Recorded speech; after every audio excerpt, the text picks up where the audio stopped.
Hello. അപ്പം ഇത് കാണുന്നത് നിങ്ങൾക്ക് തോന്നും പാൽക്കപ്പ ഉണ്ടാക്കാൻ ഇത്ര എളുപ്പമാണെന്ന്. ശരിക്കും എളുപ്പമാണ് കേട്ടോ. വളരെ എളുപ്പമാണ്, അതുപോലെ തന്നെ ടേസ്റ്റിയാണ് കേട്ടോ. അപ്പം നിങ്ങൾ ഇതുപോലെ ഒന്ന് ട്രൈ ചെയ്ത് നോക്കണേ.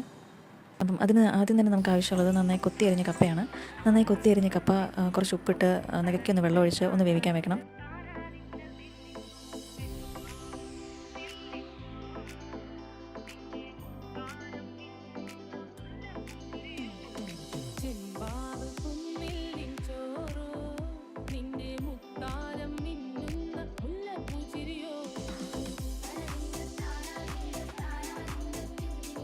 നന്നായിട്ട് വെന്ത് വരുമ്പം കപ്പ നമുക്കൊന്ന് ഉടച്ചെടുക്കാം. ആ കൂട്ടത്തിൽ തന്നെ നമുക്ക് കുറച്ച് ഉള്ളിയും മുളകും ഒന്ന് ചതച്ച് അതിലേക്കൊന്ന് ഇട്ട് കൊടുക്കുക.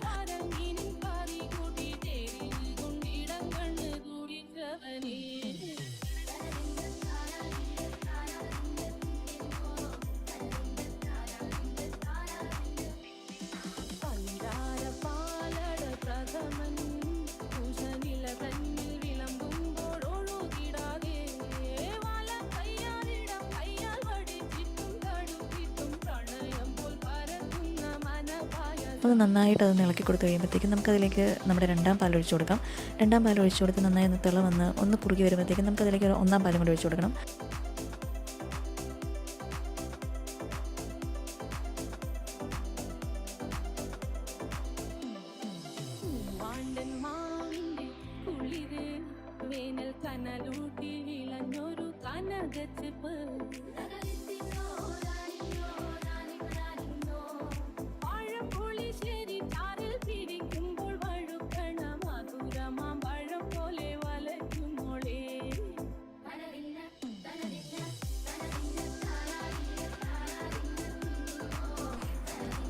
അത് കഴിഞ്ഞ് നമുക്കിതൊന്ന് താളിച്ച് കൊടുക്കണം കേട്ടോ.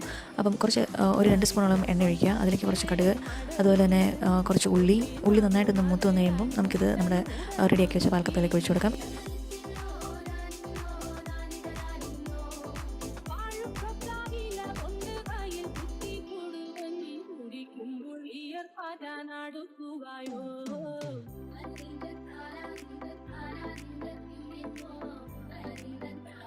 ഇത്രയേ ഉള്ളൂ കേട്ടോ, നമ്മുടെ പാൽക്കപ്പ സെറ്റാണ്. അപ്പം ഇതിൻ്റെ കൂട്ടത്തിൽ നമുക്ക് നല്ല ഗ്രേവിയുള്ള ബീഫ് കറിയോ അല്ലെങ്കിൽ പോർക്ക് കറിയോ അല്ലെങ്കിൽ നമ്മുടെ ചിക്കൻ കറിയോ ഏത് കറി വേണമെങ്കിലും പോകും കേട്ടോ. നല്ല സൂപ്പർ ടേസ്റ്റിയാണ്, അതുപോലെ തന്നെ നല്ലൊരു കോമ്പിനേഷനാണ് കേട്ടോ. നിങ്ങളൊന്ന് ട്രൈ ചെയ്ത് നോക്കണേ.